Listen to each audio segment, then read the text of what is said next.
Bom, e agora a gente volta a falar de economia aqui no nosso Jornal da Manhã com a Denise Campos de Toledo. Denise, como é que está a abertura do mercado nesta terça-feira?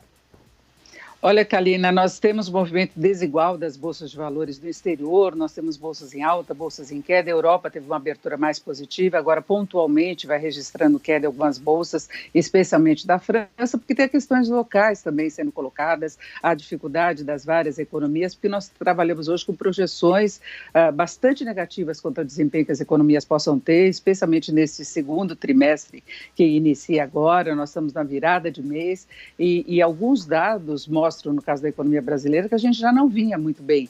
Não é? Houve aquela decepção com o PIB do ano passado, embora não se esperasse um desempenho excepcional, ele veio fraco. Nós temos hoje o dólar aqui na abertura dos negócios bastante pressionado, isso já tinha acontecido ontem, mas o dólar volta a ser negociado a R$ 5,20. Tem uma alta do dólar no exterior, enfim, a gente vê uma tentativa de organização de todas as estratégias relacionadas ao combate à pandemia. Nós tivemos os Estados Unidos ontem prorrogando até o final de abril o isolamento social como forma de conter a pandemia, continua avançando com muita força lá. Europa fazendo a mesma coisa em vários países, a Espanha, a França também, e tudo isso gera essa expectativa mais desfavorável em relação também da economia brasileira. E aqui nós tivemos hoje o IPEA falando na possibilidade de uma retração do PIB no segundo trimestre de 9%. Só que o próprio IPEA coloca a importância de controlar logo a pandemia para que haja uma reação rápida depois. O ministro Paulo Guedes aposta muito nisso, claro que o ministro tem que manter um discurso otimista em relação a essa situação, mas alguns setores podem sim ter uma reação rápida e acabar alavancando os outros no pós-pandemia, após o controle maior do avanço da doença, não é?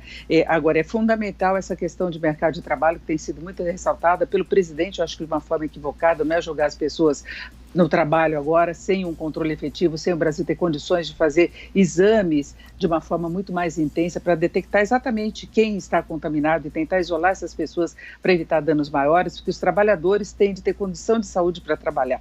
Eu acho que é uma coisa que tem que ser muito colocada. Então, o governo tem que mostrar resultados no sentido de controlar toda a doença, o avanço da pandemia, para ir retomando, sim, a atividade. Os dados do mercado de trabalho que foram divulgados hoje pelo IBGE mostram que antes mesmo da pandemia a gente já tinha registrado uma piora. Tem a questão da sazonalidade, mas nós tivemos aí 12,3 milhões de brasileiros desempregados. No começo deste ano, a situação não deve ter mudado em fevereiro, que foi o mês de carnaval, e muito menos em março, que nós começamos a conviver com todo o impacto da pandemia. E tem aí uma medição importante para o governo, que são 38 milhões de brasileiros na informalidade. Nós tivemos ontem a aprovação pelo Senado daquela ajuda de R$ 600, que pode chegar até 1.200 para as famílias, dependendo do número de pessoas, se a mulher for chefe de família.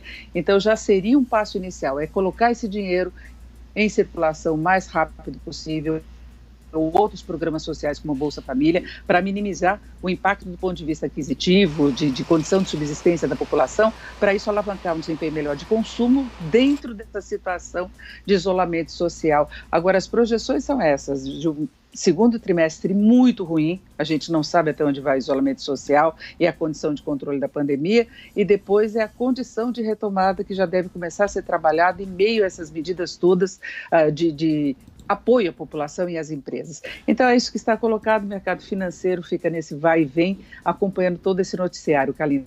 Ô Denise, rapidamente só para a gente fechar, a Embraer afirmou que a maioria dos trabalhadores vai estar de férias coletivas ou trabalhando remotamente. E uma outra grande empresa, a General Motors, propõe um layoff na fábrica de São José dos Campos, no interior aqui de São Paulo. É uma medida que consiste na suspensão temporária dos contratos de trabalho com redução dos salários. Se isso continuar por mais tempo, o que pode acontecer com essas empresas, hein, Denise? Olha, as empresas podem passar por dificuldades financeiras imensas, sem dúvida alguma. Ontem, assim, divulgou um levantamento exatamente nesse sentido, eu já falei sobre isso mais cedo. As empresas estão tentando segurar o emprego, porque sabem que o desempregado agora pode dificultar depois a retomada do crescimento, então não dá para ir cortando de qualquer modo. O governo está prometendo linha de crédito, ainda há dificuldade de acesso a esses empréstimos que foram garantidos pelo governo como uma forma de dar condição de as empresas fazerem essa transição, mas é isso, é colocar em férias, é negociar a redução de jornada de trabalho, é usar as férias, é usar banco de horas para tentar reduzir um pouco os custos para a empresa, que é uma coisa muito pesada, porque de repente você teve um ponto de ruptura em relação ao mercado de trabalho e é preciso lidar com isso da melhor forma possível. A própria CNI demonstrou essa preocupação em manutenção do emprego para que a retomada depois não seja pior. As grandes empresas têm mais fôlego financeiro para fazer isso. As indústrias automobilísticas todas estão paradas, estão usando esse tipo de estratégia, outras indústrias também e até algumas redes de comércio. Porque é isso, é tentar segurar a situação, quem sabe a gente controla essa pandemia o mais rápido possível para tentar começar a voltar à normalidade.